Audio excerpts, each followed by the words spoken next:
addresses the crowds and the first of his disciples.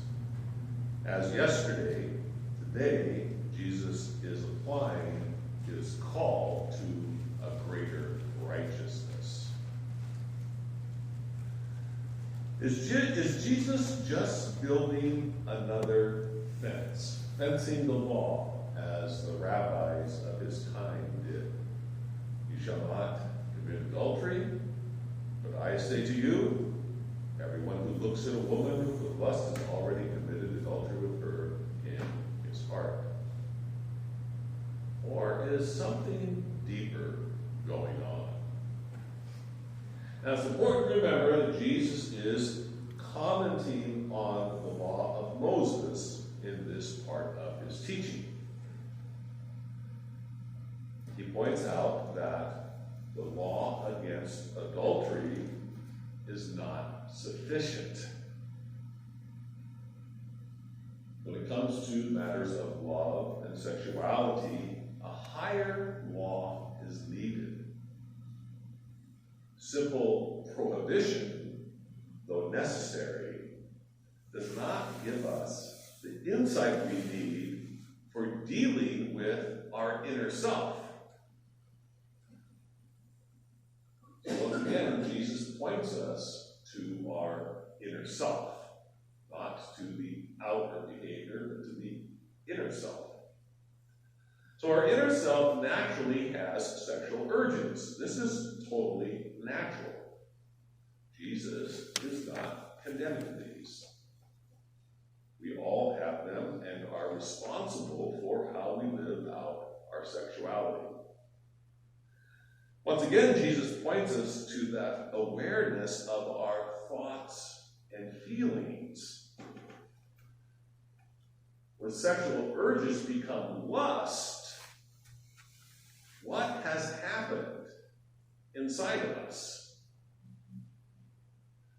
Now, one of the dynamics that occurs inside of us is projection. We project parts of our inner self onto other people. We've often spoken about this in relationship to hatred. In hatred, we project what we hate in ourselves onto another so that we don't have to deal with it internally, but can project that feeling out onto another. Now, the same thing happens with positive aspects of ourselves. Specifically, this happens with the soul. We generally project our soul onto another person, and then that person becomes highly desirable. The problem is that when we are projecting our soul onto someone, we are not seeing the real person. So not only can we not see the other person, we cannot really love them either, as long as we are projecting our soul onto them. So this is one of the reasons in the Catholic Church, with marriage preparation, we always want people to have known each other at least a year before they get married, so some of that projection is pulled off, and you are seeing the other person as a person.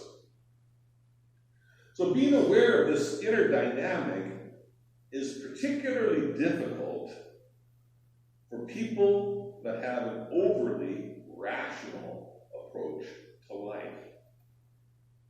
This is why Jesus says, if your right eye or your right hand causes you to sin. He doesn't say your left eye or your left hand.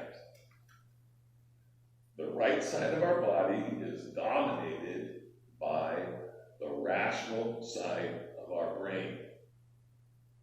When rationality dominates our worldview, we become vulnerable to a backlash.